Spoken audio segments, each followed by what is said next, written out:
Welcome to the Weekly Leaders Digest, hosted by Dominate Your Day podcast. This is your hub for strengths-based leadership insights. I'm Dana Williams, a leadership coach and strengths advocate dedicated to empowering difference makers just like you to create lasting impact. Are you a leader feeling stuck, overwhelmed, or yearning to make a bigger difference? You're in the right place. Each week, we're going to explore how to leverage your unique strengths to boost your productivity, energy, and confidence. Whether you're a seasoned executive or you're an emerging leader, this podcast is your weekly dose of inspiration and practical strategies to unlock your full potential. Let's dive in and ignite your leadership journey. Hi there, and welcome to week 3 of series on navigating change. Today, we're talking about something that affects every single leader I work with, and it's called change fatigue. Change fatigue is real. It's real, my friends, and it's costly. The research shows that leaders experiencing constant change report 65% higher burnout rates and 40% decreased effectiveness in their decision making. Not only that, but we're learning that leaders who are change makers like you, difference makers like you, they are looking for external help in developing themselves, and it's not working. We're having what's called the great detachment right now. So there's an insight that transformed my approach to change. The problem isn't change itself. We're approaching it through time management instead of energy management. So think about it. Most of us try to schedule our way through change, and we just create detailed timelines. We block calendar time. We manage our minutes, but we completely ignore our energy. And our energy is the true currency of change. This is where understanding your natural talents becomes so powerful. I found that when you work through inside of yourself, through your natural pattern of talents, the things that energize you rather than drain you, you actually create energy during change instead of just consuming it. So let me share 3 practices that have been game changers for my clients. First, conduct an energy audit. So you might be asking, well, how do you do that? Basically, you're going to think about what activities connected to your natural talents consistently energize you, even during disruption. These just aren't activities you enjoy. They're activities that align with how you naturally think and how you naturally feel and how you naturally behave. When you identify these, you found your energy source. Another way to do that is actually go look at your calendar over the last 2 to 3 weeks. And I want you to circle everything that energized you and put a square over everything that just drained you. And what you're going to notice is that you were more energized because the things that gave you energy were when you were using your natural talents. I love to get up early in the morning and write and create content. That's my energy time of the day, but I also have ideation and futuristic. So I'm using both of those talents, and it just gets me energized through the day. By about 3 or 4, I'm starting to hit my downward time of the day, and I don't give myself creative projects during that time. That's more of just being with family, friends, working out, taking a walk. And it helps me know where my energy is during the day. And especially when you're going through change, you want to manage this very intimately with yourself and self-manage so that you can see when things aren't working right. When you've identified these areas, you found your energy source.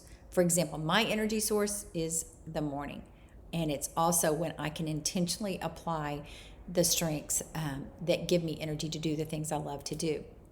Second, establish what I like to call stability zones. So stability zones is any practice, environment, or relationship you deliberately protect from change. This might be a morning ritual, like getting the coffee, doing your sit-ups, whatever. going for a walk, just things that you never, ever, ever skip. Brushing your teeth, taking your vitamins. So this might be something that, think about. I want you to also think about those are personal things, but I want you to think about your rituals within your team, like your weekly check-ins as a team, or maybe there's a physical workspace arrangement that you maintain despite everything else shifting. You're going to manage that workspace. These zones become your reliable anchors during turbulence.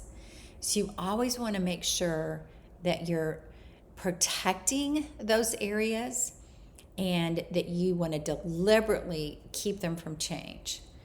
It could be, again, think about what are those things you want to protect within the workspace, but also at home. A lot of leaders, when they're in the midst of change or something big like change, they tend to put off working out or doing the normal habits they have in the morning, that having some journal time, having some quiet time, having some meditation time. But if you go and if you protect that time, protect your physical space and your arrangement, that becomes your anchor. And then third, practice strengths recovery. This means that you're going to deliberately engage your natural talents in small ways when you're feeling depleted. Even 15 minutes can make a difference. So think about maybe it's like my friend who is also an executive, and she uses her natural talent for refining and perfecting things, just 15 minutes a day. So she'll walk around her building with brainwave music, and I like binaural beats. You can get that on YouTube, and you just put it on and you walk around. I use it also when I'm working, and it just gives me a real calmness in my brain as I'm doing kind of linear work. And you can do that for 15 minutes. I love just going up and down the steps, anything that gets you out, gets you moving, and it gives you some more energy. This same person also said that she finds things completely unrelated to the current change and makes them better. And that becomes a talent oasis and restores her as she's trying to build her capacity to lead through uncertainty. I remember during COVID and we were going through a bunch of change, I reorganized my bookshelf. It took me literally 10 minutes, and because it wasn't a big bookshelf, but all I did was put everything in colors, and all of a sudden it looked good, it gave me energy, and it gave me a little talent oasis and restored me for the moment. So the truth here is your effectiveness during change isn't measured by hours worked, it's measured by the energy you've sustained. So this week I have a question. Which of your natural talents provides the most consistent energy boost during the change? I want you to pay attention to when you feel that spark, that flow, that sense of, I could do this all day. And that is your talent in action. And if you're struggling with change fatigue and want help discovering how to use your unique talents and how they can preserve your energy, reach out for a free discovery call.